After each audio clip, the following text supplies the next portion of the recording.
Balance, जिसे हिंदी में तलपट भी कहा जाता है और जिसके समंकों के आधार पर फाइनल अकाउंट्स तैयार किए जाते हैं। आज ऐसा ही इम्पोर्टेंट टॉपिक लेकर मैं आपके सामने उपस्थित हूँ। मैं डॉक्टर इंदिरा दीक्षित आप सभी का इस महत्वपूर्ण वीडियो में स्वागत करती हूँ। ये इमेज देख के समझ में आ रहा होगा और ऊपर ट्रायल के आगे लिखा है क्वेश्चन मार्क। ट्रायल बैलेंस का नाम सुनते से ही एक मन में ये पिक्चर आती है, ट्रायल, और वो भी बैलेंस का ट्रायल। जी हाँ बच्चों, ये जो ट्रायल है वो बैलेंस का ही है। अभी हमने लास्ट वीडियो में जनरल और लेज़र सीखा है। जो लेज़र के जो क्लोजिंग बैलेंसेस होते हैं उसके आधार पर ट्रायल बैलेंस तैयार किया जाता है और इसका नाम ट्रायल बैलेंस इसलिए रखा गया है क्योंकि ट्रायल बैलेंस जो बनकर तैयार होता है उसके आधार पर ही तैयार होते हैं हमारे final accounts, trading account, profit and loss account and balance sheet. Balance sheet जो कि महत्वपूर्ण रोल निभाती है इन्वेस्टर्स के लिए, कंपनी के ऑनर के लिए, एम्प्लॉयज़ के लिए, डायरेक्टर्स के लिए, स्टेक होल्डर्स के लिए, और वो तैयार जिससे की जाती है वो ट्रायल बैलेंस से तैयार की जाती है, इसलिए इसका नाम है ट्रायल बैलेंस। अब बात हम करें ट्रायल बैलेंस में मुख्यतः क्या है। अभी हम लोगों ने सीखा है कि जितनी भी अकाउंटिंग की जाती है वो डबल एंट्री सिस्टम के अंतर्गत की जाती है, अर्थात जो भी ट्रांजैक्शन है उसके दो प्रभाव होते हैं, डेबिट और क्रेडिट। जो भी अमाउंट एक बार डेबिट होता है वो अवश्य रूप से क्रेडिट होता है, मतलब डेबिट और क्रेडिट हमेशा बराबर होना चाहिए। चाहे बात करें हम जनरल की, लेज़र की और ट्रायल बैलेंस की, यहाँ पर हमेशा डेबिट और क्रेडिट का जो योग होगा, जो आपकी टोटल होगी वो इक्वल ही आएगी। कभी ऐसा नहीं होगा कि डेबिट और क्रेडिट की टोटल बराबर ना आए। यदि बराबर नहीं आती मतलब कुछ ना कुछ त्रुटि है। अब जो ट्रायल बैलेंस है इसको यदि हम परिभाषा के रूप में समझें तो जो हमारा तलपट है वो क्या करता है, वो हमारे सत्यता की, अकाउंटिंग की, समंकों की सत्यता की जांच करने के हेतु बनाया जाता है। ये एक प्रकार का स्टेटमेंट है जो किसी भी तिथि में बनाया जाता है। हम कभी भी बना सकते हैं, जनवरी मंथ का, क्वार्टरली, हाफ ईयरली, पर मुख्यतः कंपनियों में ये ईयर एंडेड 31 मार्च के दिन बनाया जाता है, जिसमें संपूर्ण वर्ष के लेखा जोखा होता है। और इसमें जितनी भी ट्रांजैक्शंस होती हैं वो हमें बहुत ही कम समय में हमें एक ही प्रपत्र, एक ही स्टेटमेंट के माध्यम से हमारे सारे इनकम, असेट्स, लाइबिलिटीज़ और परचेज, सेल्स, गुड्स, स्टॉक सभी की जानकारी ट्रायल बैलेंस के माध्यम से एक ही स्टेटमेंट में पता चल जाती है। अब एक ट्रांजैक्शंस की हम बात करें, यदि आपने बिजनेस में गुड्स परचेज किया है वर्थ ₹20,000, ओके, आपने 20,000 रुपए का माल खरीदा, तो आप यहाँ देखेंगे कि जो ट्रांजैक्शन है, आपके बिजनेस में गुड्स आ रहा है, एक आदमी है जो बहुत सारा गुड्स लेकर आ रहा है, परचेस के माध्यम से आ रहा है, इसलिए हम उसे डेबिट करेंगे। और बिजनेस से क्या जा रहा है, कैश जा रहा है, तो कैश जा रहा है तो इसलिए ये देखिए पैसा जा रहा है, तो हम क्या कर रहे हैं, उसे क्रेडिट कर रहे हैं और उसकी हम जनरल एंट्री क्या पास करते हैं, purchase account debit to cash account. और यही जब हम इसकी लेज़र में पोस्टिंग करेंगे तो हम क्या करेंगे, क्योंकि क्या सिखाया था आपको लास्ट वीडियो में, परचेस अकाउंट में परचेस नहीं आएगा, उसके अपोजिट में है कैश, तो वो होगा डेबिट। और जब कैश अकाउंट में हम एंट्री करेंगे तो कैश अकाउंट में कैश अकाउंट नहीं आएगा, परचेस अकाउंट है डेबिट, तो वो हो जाएगा क्रेडिट। यहाँ यह समझाने का मुख्य उद्देश्य यही है कि जो भी ट्रांजैक्शन व्यापार में होते हैं उनके दो प्रभाव होते हैं, डेबिट और क्रेडिट। यदि 20,000 रुपये डेबिट हुए हैं तो वो अवश्य रूप से जनरल में, लेज़र में, ट्रायल बैलेंस में सभी दूर डेबिट और क्रेडिट होंगे। अब जो साइलेंट फीचर्स होते हैं ट्रायल बैलेंस के वो क्या होते हैं, ये समझना आपके लिए बहुत ज़रूरी है। इसमें मुख्यतः हम ट्रायल बैलेंस बनाते क्यों हैं, सबसे पहली बात तो जो ट्रायल बैलेंस है वो एक निश्चित समय पर अंतिम खाते तैयार करते समय बनाया जाता है और ये बनाया जाता है जो भी हमने लेज़र बनाए हैं उनकी एक्यूरेसी को चेक करने के लिए, और इसी के माध्यम से जो कंपनी के अंतिम खाते हैं वो तैयार किए जाते हैं। तलपट खातों में दोनों पक्षों का योग, दोनों पक्ष यहाँ पे दर्शाते हैं क्या, डेबिट और क्रेडिट। डेबिट और क्रेडिट दोनों को जो होता है वो एक विवरण है, ये एक स्टेटमेंट है। ये कहीं जनरल में अलग नहीं होता, इसका एंट्री कुछ ऐसे लेज़र में नहीं होता है, बुक्स ऑफ अकाउंट्स नहीं है। ट्रायल बैलेंस अपने आप में एक स्टेटमेंट है। यह किसी पुस्तक में नहीं बताया जाता, मैंने आपको बताया अलग से स्टेटमेंट तैयार किया जाता है। इसमें जो दोनों राशि मतलब डेबिट और क्रेडिट है उसे अलग अलग कॉलम में लिखा जाता है, और जब उनकी टोटल इक्वल होती है तो ये माना जाता है कि अभी तक जनरल लेज़र के बाद जो ट्रायल बैलेंस क्या है, अभी तक की जो भी अकाउंटिंग है वो सही है, क्योंकि हम जितनी भी अकाउंटिंग करते हैं वो डबल एंट्री सिस्टम में करते हैं। इसके बाद यह जो ट्रायल बैलेंस का बैलेंस होता है, ये जो हमें समग्र जो स्टैटिकल डेटा प्रोवाइड करता है, यही ट्रायल बैलेंस एक ऐसा माध्यम है जिसमें उसकी एक्यूरेसी को ज्ञात किया जाता है। तो ट्रायल बैलेंस एक महत्वपूर्ण कड़ी है फाइनल स्टेटमेंट्स बनाने के लिए। अब हम देखते हैं कि ट्रायल बैलेंस का जो फॉर्मेट होता है वो क्या होता है। दो प्रकार से होता है, हम इसे जो जनरल है उसके उसमें भी देख सकते हैं और लेज़र में भी देख सकते हैं। जनरल में यदि हम बात करें तो सबसे पहले जो कॉलम होता है वो सीरियल नंबर का होता है, क्योंकि ईयर एंड डेट में बनाया जाता है। इट इज़ अंडरस्टूड कि ये 31 मार्च ईयर एंड डेट में बनाया जा रहा है, तो यहाँ सीरियल नंबर आते हैं। यहाँ जो कॉलम है उसमें होता है नेम ऑफ अकाउंट, यहाँ पर लिखा जाता है उस खाते का नाम जिसका आगे आप डेबिट या क्रेडिट करेंगे, like purchase account, Sohan account, Mohan account, assets account, furniture accounts etcetera. यहाँ पर होता है जो अगला कॉलम है उससे लिखा है LF, लेजर फोलियो। यहाँ पर आपने जो भी अमाउंट लिखी है, जो भी अकाउंट लिखा है, उसका किस लेज़र से, किस खाता बही से आप यहाँ पर आकर एंट्री कर रहे हैं, उसका पृष्ठ क्रमांक यहाँ पर लिखा जाता है। दो कॉलम हमें आगे दिख रहे हैं अमाउंट के नाम से, एक है डेबिट और एक है credit, debit amount and credit amount. यहाँ पर जो भी खाता डेबिट किया जाएगा और क्रेडिट किया जाएगा उसकी राशि यहाँ पर लिखी जाएगी और अंत में इसका टोटल किया जाएगा, जिसे हम टोटल देखेंगे कि दोनों जो खाते हैं हमारे डेबिट और क्रेडिट बराबर हैं कि नहीं। अब यदि हम इसे लेज़र फॉर्म में देखें तो लेज़र फॉर्म में कुछ भी नहीं करना है।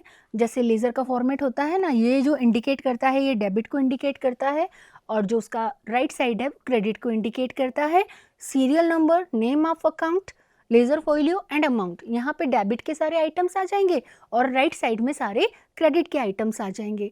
यदि हम जनरल फॉर्मेट में बनाते हैं तो डेबिट क्रेडिट साथ में आते हैं, उनके अमाउंट के इंडिविजुअल कॉलम्स हैं। और यदि हम लेज़र फॉर्म में बनाते हैं तो हमारे लेज़र के जो लेफ़्ट साइड और राइट साइड डेबिट और क्रेडिट है, इसमें अलग अलग अकाउंट्स अलग अलग साइड्स में लिखकर हम दोनों की टोटल को बराबर करते हैं। अब हमें जो इसकी मेथड्स है उस पर बात करनी है। प्रायः जो ट्रायल बैलेंस है इसके लिए 4 मेथड्स है। ये 4 मेथड कौन कौन सी हैं? नंबर 1 है योग विधि, जिसे टोटल मेथड कहा जाता है। सेकंड है बंद खातों को छोड़कर योग विधि, total method except the closed accounts. Third है बैलेंस मेथड, और फोर्थ है योग एवं शेष विधि, टोटल एंड बैलेंस मेथड। अभी जब इन विधियों को मैं समझाऊंगी तो ये आपस में कोरिलेटेड हैं, एक दूसरे से ही हैं। और मैं ये भी बताऊंगी कि प्रायः कंपनीज में या फाइनल अकाउंट की जिसमें मदद मिलती है, बहुत अच्छे से हम अकाउंट बना सकते हैं, किस विधि में अकाउंट बनाए जाते हैं। तो सबसे पहले हम समझते हैं कि ये विधियां हैं क्या क्या और इन्हें बनाया कैसे जाता है। सबसे पहली विधि है योग मेथड, टोटल मेथड। अब इसके नाम में लिखा हुआ है टोटल, तो हमें क्या ध्यान रखना है? हमें ये ध्यान रखना है कि खातों के नाम और जमा पक्ष का योग यहाँ पर निकाला जाता है। आपने देखा होगा लेज़र जब हम बनाते हैं तो उसके 2 साइड्स होते हैं, डेबिट और क्रेडिट, तो दोनों की जो टोटल होती है उसको निकाला जाता है। यदि वो दोनों समान हैं तो दैट इज़ गुड, मतलब हमारे अकाउंट सही हैं, और उसके आधार पे हम ट्रायल बैलेंस बनाते हैं।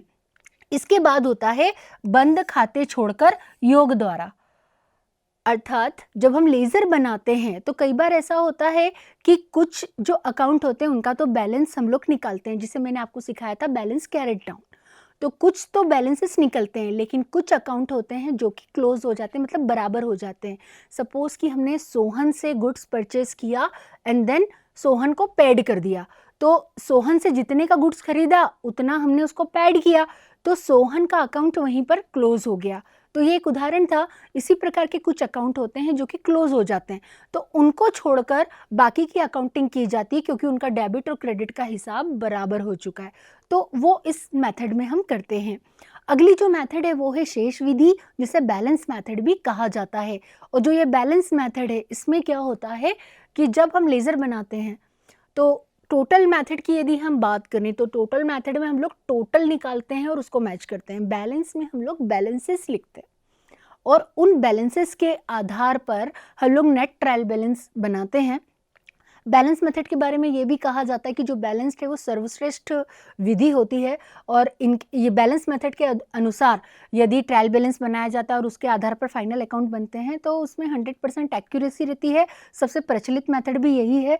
और यदि हम परीक्षा की दृष्टि से देखें तो परीक्षा में भी बैलेंस मेथड के क्वेश्चन 99% आते ही हैं। इसके बाद होती है योग एवं शेष विधि, टोटल एंड बैलेंस मेथड। तो टोटल और जो बैलेंस मेथड है उसमें जो अमाउंट के कॉलम हो जाते हैं वो हो जाते हैं 4। हम ये भी कह सकते हैं शॉर्ट में कि जो हमारी फोर्थ मेथड है टोटल एंड बैलेंस मेथड, ये कॉम्बो है किसका, हमारी फर्स्ट मेथड का और थर्ड मेथड का।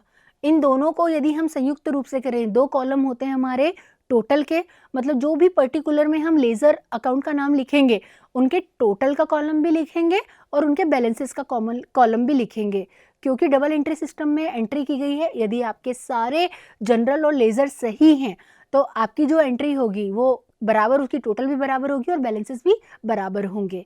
तो ये जो 4 मेथड हैं ये ट्रायल बैलेंस की विधियां हैं, लेकिन मुख्यतः इसमें जो उस मेथड का यूज़ किया जाता है प्रैक्टिकल रूप से वो होती है हमारी 3rd नंबर की मेथड, बैलेंस मेथड। आगे हम लोग समझते हैं इसका ट्रायल बैलेंस का जब हमने प्रारूप देखा तो उसमें एक चीज़ हमें ये क्लियर हो गई कि हमें यदि ये पता चल जाए कि हमें डेबिट क्या करना है, किस अकाउंट को डेबिट करना है और किस अकाउंट को क्रेडिट करना है, तो ट्रायल बैलेंस का जो सवाल होता है प्रायः बहुत ही सरल हो जाता है। कुछ इजी से कॉन्सेप्ट आपको मैं बताऊंगी जिसके आधार पे आपको ये याद रखना है कि ट्रायल बैलेंस में कौन से अमाउंट डेबिट किए जाते हैं और कौन से अमाउंट क्रेडिट किए जाते हैं। सबसे पहले बात हम अपोजिट में याद रखेंगे तो हमें जल्दी से याद हो जाएगा। एक कॉन्सेप्ट शॉर्ट में याद रखो कि जितनी भी एसेट्स हैं उन्हें आपको डेबिट करना है और जितनी लाइबिलिटी उनको हमको क्रेडिट करना है।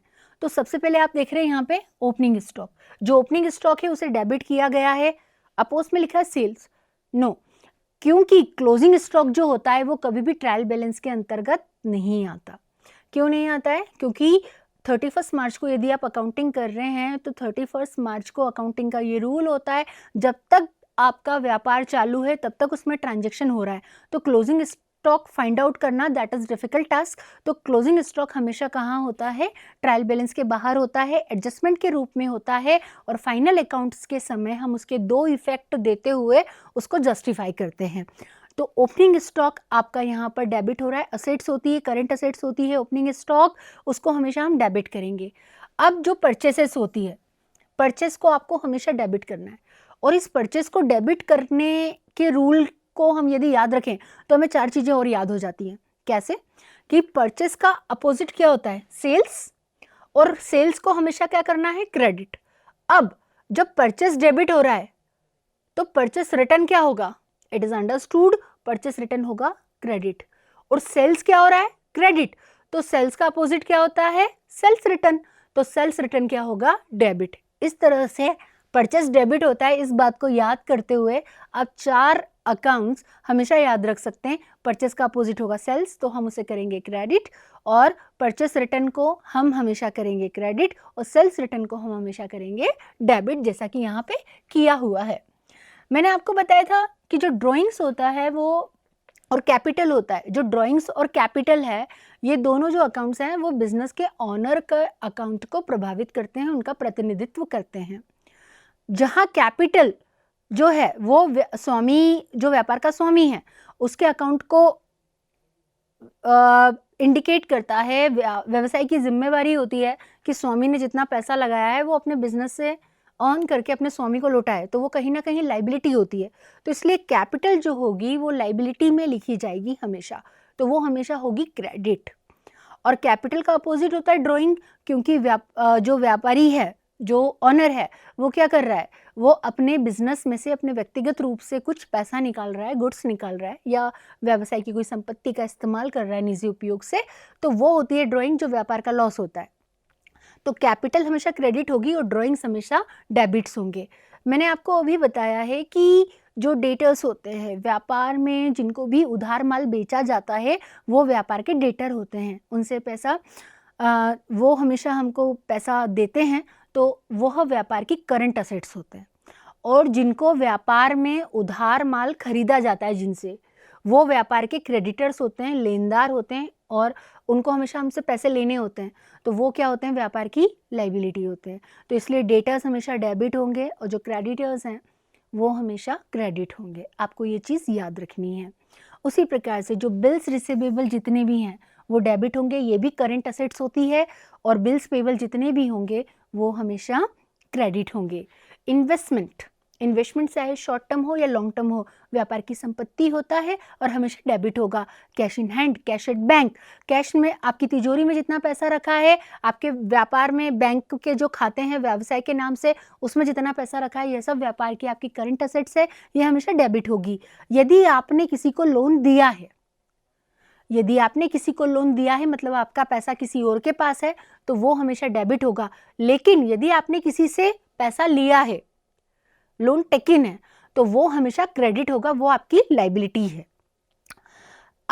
आपने जो लोन लिए गए ऋण पर ब्याज, यदि आपने जो लोन दिया है और उस पर आपको कोई आपने लोन जो लिया है उस पर आपको ब्याज देना पड़ रहा है, तो ये क्या है, आपके व्यवसाय का खर्चा है, तो इसलिए ये हमेशा डेबिट होगा। और उसी प्रकार से यदि आपने किसी को लोन दिया है और आपको यदि उससे इंटरेस्ट प्राप्त हो रहा है, तो ये आपके व्यापार की इनकम है। इसी प्रकार यदि किसी इन्वेस्टमेंट से भी आपको डिविडेंड रिसीव्ड हो रहा है या फिर इंटरेस्ट रिसीव्ड हो रहा है, तो यह भी व्यापार की इनकम है और इसे क्रेडिट किया जाएगा। आपको यह भी याद रखना है कि व्यापार में जितने भी आपके खर्चे हैं उन्हें आपको डेबिट करना है। अब ये खर्चे बहुत सारे होते हैं व्यापार में, आपको ध्यान रखना पड़ेगा कि व्यापार के खर्चे कौन कौन से होते हैं, कैसे होते हैं। जैसे वेजेसेस है, सैलरी, रेंट, कमीशन, डिस्काउंट। अब डिस्काउंट जब दिया है तो वो हमारा खर्चा है, और जब डिस्काउंट हमने रिसीव्ड किया है तो डिस्काउंट हमारी इनकम है, हम उसे क्रेडिट करेंगे। बैंक ओवरड्राफ्ट लाइबिलिटी है, उसको हम हमेशा क्रेडिट करेंगे। आपने कोई रेंट रिसीव्ड किया है, आपने डिविडेंड रिसीव्ड किया है, इंटरेस्ट रिसीव्ड किया है, ये सब हमारी इनकम है और हम इसे हमेशा क्रेडिट करेंगे। डेबिट में bad debts, carriage inward, carriage outward, ये सब हमारे एक्सपेंसेस हैं, इसलिए हमेशा हम इनको डेबिट करेंगे। हमें ये भी याद रखना है कि जो हमारी फिक्स असेट्स हैं, चाहे वो machinery, furniture, building, loose tools, ये सारी हमारी जो फिक्स असेट्स हैं ये भी डेबिट होंगी। इसके बाद आपके जो अदर एक्सपेंसेस है लाइक पोस्टेज, एडवर्टाइजमेंट्स, आपके लॉसेस, डेप्रिसिएशन, बैड डेब्ट्स, ये सारे आपके डेबिट होंगे। यदि आपने ये याद रख लिया कि डेबिट क्या करना है, क्रेडिट क्या करना है, तो ट्रायल बैलेंस आपके लिए बहुत ही सरल हो जाएगा। अरे अब ये क्या आया, सस्पेंस अकाउंट। हिंदी में तो और भी इसका नाम और है, उदरत का था, सस्पेंस अकाउंट। सस्पेंस अकाउंट का नाम सुनते से ही मन में आता है अरे ये सस्पेंस क्या है। तो सस्पेंस अकाउंट की इंपॉर्टेंस ये है बच्चों कि जब भी हमने डबल एंट्री सिस्टम में अकाउंटिंग की है तो हमारे अकाउंट्स की टोटल हमेशा बराबर होनी चाहिए, ठीक है, ये बोलता है हमारा प्रिंसिपल। पर कभी कभी ऐसा होता है, अकाउंटिंग अपने आप में बहुत वास्ट है, और यदि आप किताबों के क्वेश्चंस छोड़ दें, आप जब भी किसी कंपनी की बैलेंस शीट देखेंगे तो आप देखेंगे 7 से 8 पेजों की होती है, करोड़्स में होती है, बिलियंस में होती है, मिलियंस में होती है। उनकी अकाउंटिंग करना that is not a easy task, that is definitely a big task. तो उसमें गलतियां हो जाती हैं बहुत सारी, जब हमारी टोटल नहीं मिलती, डेबिट और क्रेडिट की टोटल नहीं मिलती है, तो बहुत हम लोग उसकी जांच करते हैं कि कैसे नहीं है, लिखने में गलती हो गई, पोस्टिंग में गलती हो गई, बहुत सारी अशुद्धियाँ बोली जाती हैं, इसे अरर्स बोला जाता है कि बहुत सारी प्रकार की अशुद्धियाँ होती हैं, वो सब चेक की जाती हैं। एडजस्टमेंट चेक किए जाते हैं कि कुछ एडजस्टमेंट की हम डुअल इफेक्ट देने से तो नहीं छूट गए हैं, क्या परेशानी है जिसकी वजह से अकाउंट नहीं मिल रहा है। पर जब हम सभी चीज़ें चेक कर लेते हैं और फिर भी हमारा अकाउंट मैच नहीं होता, ठीक है, तो फिर जो जन्म होता है वो होता है सस्पेंस अकाउंट का। अब ये एक उदाहरण से समझाती हूँ मैं कि सस्पेंस अकाउंट की इंपॉर्टेंस क्या है ट्रायल बैलेंस में। जैसे कि एक एग्जांपल लेते हैं हम लोग कि हमारा जब हम ट्रायल बैलेंस बना रहे हैं तो हमारा जो डेबिट है उसकी जो टोटल है वो तो 1 लाख रुपए आ रही है और जो क्रेडिट है उसका 95,000 आ रहा है। अब ये जो 5,000 है, ये 5,000 रुपये का मामला गड़बड़ हो रहा है। अब ये 5,000 रुपये का हिसाब नहीं होता और अकाउंटिंग का मतलब क्या, 1 रुपये 90 पैसे, तो 90 पैसे का हिसाब भी हमें प्राप्त होना चाहिए। अब वो नहीं मिल रहा है हमें। हमने सारी एंट्रीज चेक कर ली है, हमने पोस्टिंग चेक कर ली है, सारी जितनी भी एरर्स हैं वो सब चेक कर ली, लेकिन उसके बावजूद भी 5,000 रुपये का हमें अकाउंट नहीं मिल रहा, 5,000 रुपये का हिसाब नहीं मिल रहा। उस दृष्टि से हम क्या करेंगे, क्योंकि हम डबल एंट्री सिस्टम में हैं और हमारा अकाउंटिंग प्रिंसिपल बोलता है कि डेबिट और क्रेडिट की जो टोटल है वो हमेशा बराबर होनी चाहिए, इक्वल होनी चाहिए। तो उस दृष्टि से हम क्या करेंगे, जिसका भी टोटल कम है, हम श्योर हैं कि हमारे डेबिट के सारे आइटम सही हैं और 5,000 का जो बैलेंस है उसको लिखेंगे हम bye difference in trial balance suspense account, और 5,000 रुपये लिखकर वहाँ दोनों साइड की हम टोटल को बराबर करेंगे, तब जाके हमारा ट्रायल बैलेंस क्या होगा, बराबर होगा, एक्यूरेट होगा और कंप्लीट हो पाएगा। अदरवाइज हमारा ट्रायल बैलेंस कभी भी कंप्लीट नहीं होगा। और आपको इस बात का भी ध्यान रखना है कि जो सस्पेंस अकाउंट है वही एकमात्र ऐसा है कि जब इसकी हम लेज़र में पोस्टिंग बाद में करते हैं, पहले ये ट्रायल बैलेंस में इसका जन्म होता है और उसके बाद हम लेज़र में सस्पेंस अकाउंट का लेज़र बनाते हैं और उसकी एंट्री हम करते हैं। बाकी सबके लेज़र पहले बन जाते हैं, उसके बाद ट्रायल बैलेंस में हम एंट्री करते हैं। अब आगे हम लोग आते हैं कि जो अशुद्धियाँ होती हैं वो कैसे होती हैं, जो एरर्स होती हैं ट्रायल बैलेंस में करते समय कैसी कैसी अशुद्धियाँ आती हैं और कैसे कैसे हम उसका सॉल्यूशन कर सकते हैं। अब जैसे सबसे पहले क्या होता है, मान लीजिए कोई भी एरर आई है तो हमको सबसे पहले टोटल लगाना चाहिए कि हमने कैलकुलेशन में कोई मिस्टेक तो नहीं की गई है। तो सबसे पहले हम लोग योग लगाएं, उसका टोटल करें कि हमने कोई गलती तो नहीं करी है। उसके बाद यदि आपके कोई भी अंतर आ रहा है तो उस अंतर को हम लोग चेक कर सकते हैं डिवाइड करके कि दोनों साइड का टोटल है, दोनों में 500-500 रुपये की गड़बड़ी आ रही है क्या, तो उससे भी गलती बहुत जल्दी से पकड़ में आ जाती है। कभी कभी कुछ समंकों की गलती हो जाती है, जैसे 1,000 का 100 रुपया लिखा जाना या 1,000 का 10,000 रुपये लिखा जाना। कई बार डिजिट ऐसे हो जाते हैं 465, मैंने एक एग्जांपल दिया है, वो कई बार 645 लिखा गया है। तो इस तरह की गलतियां भी होती हैं। तो जब भी आप गलतियां ढूंढें तो इन जो गलतियां उनको ध्यान में रखें, तो आप जल्दी से अपनी गलतियों को रेक्टिफाई कर पाएंगे, पकड़ पाएंगे। इसके बाद जब भी आप लेज़र से ट्रायल बैलेंस में एंट्री करते हैं तो आप ये देखें कि आपका जो उसका टोटल है, जो उसके बैलेंसेस हैं, उसको फॉरवर्ड करने में कोई गलती तो नहीं हुई है। इसके बाद डबल एंट्री सिस्टम में हम लोग काम कर रहे हैं तो आपको ध्यान रखना है जनरल में भी कि दोनों साइड हमने उसके इफ़ेक्ट दिए हैं कि नहीं।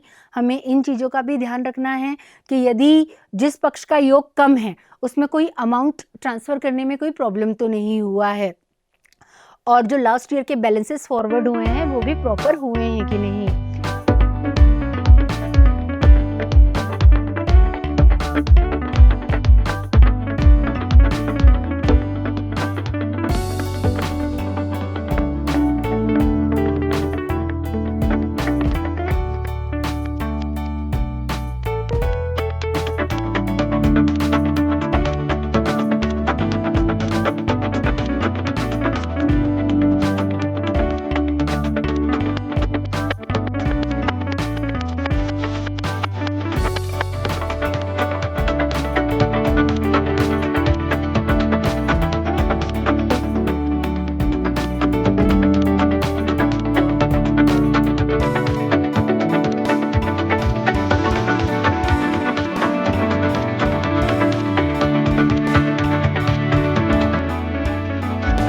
इसके क्वेश्चंस, इसके न्यूमेरिकल्स कि कैसे इसकी एंट्री की जाती है।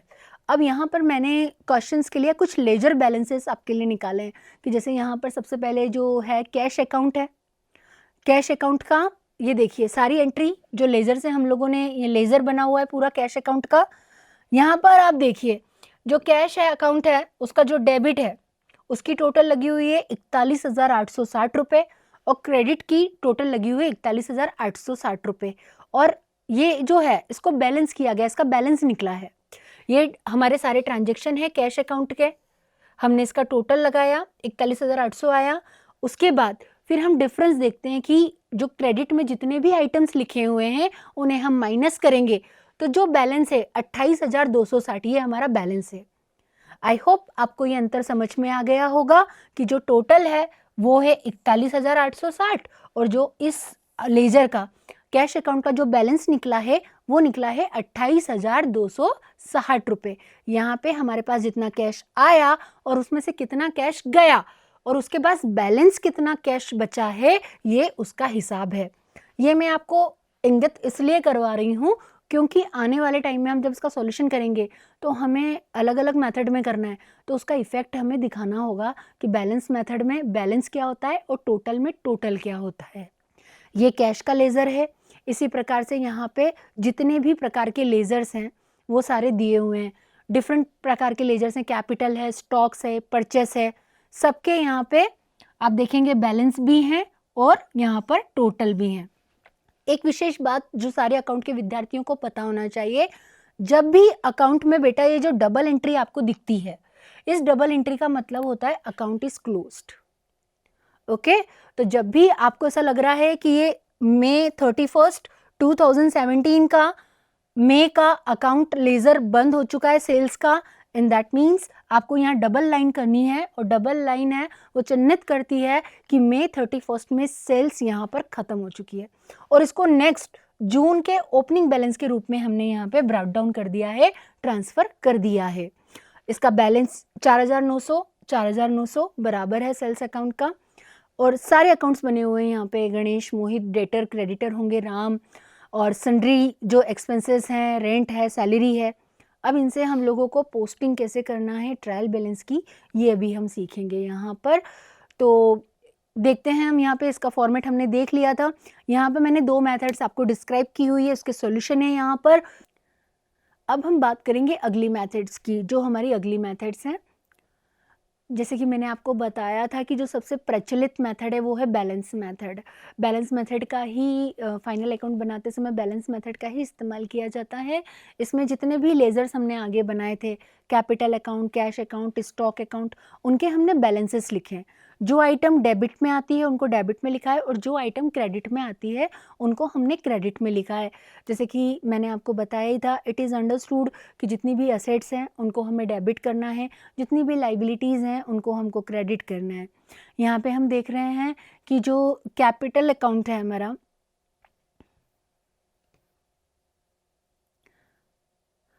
जो हमारा यहाँ पर कैश अकाउंट है उसकी जो बैलेंस है वो है 28,260। तो और जो कैपिटल अकाउंट है उसका बैलेंस है 60,000 रुपये। हमने वही बैलेंस मेथड में यूज़ किया है यहाँ पर। आप देख रहे हैं क्योंकि कैश डेबिट होता है तो 28,260 को हमने डेबिट कर दिया है और जो कैपिटल अकाउंट का बैलेंस था 60,000 रुपये उसको हमने क्रेडिट कर दिया है। स्टॉक अकाउंट्स अगेन हमारी करंट असेट्स है तो 24,000 रुपये हमने उसका जो बैलेंस है उसको यहाँ पर डेबिट में लिखा है। परचेस अकाउंट मैंने आपको बताया था डेबिट होता है 12,800 रुपये, तो परचेस का भी लेजर का जो बैलेंस है उसको हमने यहाँ पे लिख दिया है। परचेस रिटर्न अकाउंट हमेशा ही क्रेडिट होगा तो 300 रुपये उसको हमने क्रेडिट में लिखा। सेल्स हमेशा क्रेडिट होगा 4,900 रुपये। जो हमारे डेटर या क्रेडिटर्स हैं, जो भी हैं, क्रेडिटर हैं मिस्टर लाल, तो उनको 900 रुपये हमने यहाँ पर क्रेडिट में लिखा है। डिस्काउंट यहाँ पर 100 रुपीज़ डेबिट है। सन्ड्री एक्सपेंसेस, रेंट, सैलरी, हमारे अदर जो डेटर क्रेडिटर्स हैं उनका पूरा लेखांकन, उनके जो बैलेंसेस थे लेज़र के, उनकी एंट्री रूल्स के अकॉर्डिंग हमने यहाँ पे डेबिट और क्रेडिट की है और बाद में जो टोटल है उनको हमने मैच कर दिया है। तो ये बैलेंस मेथड है और इससे क्वेश्चन सॉल्व करना इजी भी होता है और इसी से खातों की एक्यूरेसी होती है। और अधिकतर जो खाते बनाए जाते हैं कंपनीज़ में, इंडस्ट्री में, बिजनेस में, वो बैलेंस मेथड का यूज़ करके ही अंतिम खाते बनाए जाते हैं। एक अंतिम विधि जो है टोटल एंड बैलेंस मेथड। अब टोटल और बैलेंस मेथड मैंने आपको बताया था ये कॉम्बो है हमारी 2 मेथड्स का, टोटल मेथड्स का और बैलेंस मेथड का। एक तरह से हमारे 2 सवाल एक साथ हो रहे हैं। यहाँ पर भी सारे अकाउंट्स हमने लिखे, सारे लेजर्स लिख लिए, उनके आगे अमाउंट आपको 4 दिख रहे हैं, डेबिट का, क्रेडिट का, डेबिट का और क्रेडिट का। एक जो आपका है वो टोटल मेथड का है, एक बैलेंस मेथड का है। यहाँ पर एक में तो हमने टोटल कर दिया, डेबिट साइड का टोटल, कैपिटल अकाउंट का डेबिट साइड का टोटल, कैपिटल अकाउंट का क्रेडिट साइड का टोटल। तो इसी तरह से हमको ध्यान रखना है, आप देख रहे हैं कि जो कैश अकाउंट है उसमें टोटल मेथड के कॉलम में कैश अकाउंट के डेबिट का टोटल और कैश अकाउंट के क्रेडिट का टोटल लिखा गया है, और बैलेंस मेथड में कैश अकाउंट का जो डेबिट बैलेंस निकला है उसका हमने बैलेंस का अमाउंट लिख दिया है। इसी तरह से कैपिटल अकाउंट जिसका जो टोटल है क्रेडिट का वो 60,000 रुपये है और बैलेंस में भी 60,000 रुपये का बैलेंस ही निकल रहा है, उसका लेखांकन यहाँ पर किया गया है। इसी तरह से हमारे जितने भी अकाउंट हैं टोटल मेथड में हमने हमारे जितने भी लेजर्स हैं अकाउंट हैं उनके डेबिट साइड के टोटल क्रेडिट साइड के टोटल लगाकर दोनों को मिलाया है, और वहीं बैलेंस मेथड में हमारे जितने भी प्रकार के लेजर्स और अकाउंट्स हैं उनको हमने उनके बैलेंसेस लिखकर नियमावली के अनुसार डेबिट क्रेडिट करके उनका टोटल मिलाया है। यह निश्चित है कि जो टोटल है उनका योग ज़्यादा आएगा, जैसे इस क्वेश्चन में आया है 84,360, क्योंकि ये टोटल है और उनके जो बैलेंसेस है उसकी तुलना में हमेशा कम होगा। 67,160 का ये अमाउंट है जो दोनों में यहाँ पर मैच हो गया है, और यही इसकी शुद्धता की निशानी है। तलपट बनाया ही इसलिए जाता है जिससे ये पता चले कि डबल एंट्री सिस्टम में अभी तक जो भी साइकिल हुआ है, अकाउंटिंग साइकिल हुआ है, जनरल एंट्री, लेज़र, बुक्स और इसके बाद ट्रायल बैलेंस, ये सही बनाया गया है कि नहीं और सही इसकी एंट्री हुई है कि नहीं। यहाँ पर आप लोग ट्रायल बैलेंस की प्रैक्टिस करें। इसके लिए मैंने कुछ क्वेश्चंस आपको दिए हुए हैं, ये सिंपल क्वेश्चंस हैं। आपको इसकी एंट्री करनी है, कॉलम बनाने हैं, serial number, name of account, ledger folio, then debit and credit amount. Simple है। कैपिटल अकाउंट है, क्रेडिट होगा। ओपनिंग स्टॉक है, डेबिट होगा। फर्नीचर है, डेबिट होगा। परचेसेस है, डेबिट होगा। कैश है, डेबिट होगा। कैरेज, डेबिट होगा। सेल्स को हम क्रेडिट में लिख देंगे। बिल्डिंग, डेबिट होगी। Return inward, return outward, purchase return, sales return के हम इफेक्ट देंगे। ट्रेड एक्सपेंसेस डेबिट होंगे। डिस्काउंट रिसीव्ड इनकम है, क्रेडिट होगी। सैलरी ऑफ ऑफिस रेंट हमारे एक्सपेंसेस हैं, डेबिट होंगे। इसी तरह से आगे कुछ और क्वेश्चंस दिए हुए हैं, इन क्वेश्चंस की आप अच्छे से प्रैक्टिस करें, और यदि जो चार्ट मैंने आपको बताया था याद करने के लिए वो चार्ट यदि आप याद रखेंगे तो ट्रायल बैलेंस का क्वेश्चन करना बहुत ही सरल हो जाएगा। ट्रायल बैलेंस परीक्षा में भी अच्छे अंक प्राप्त करने का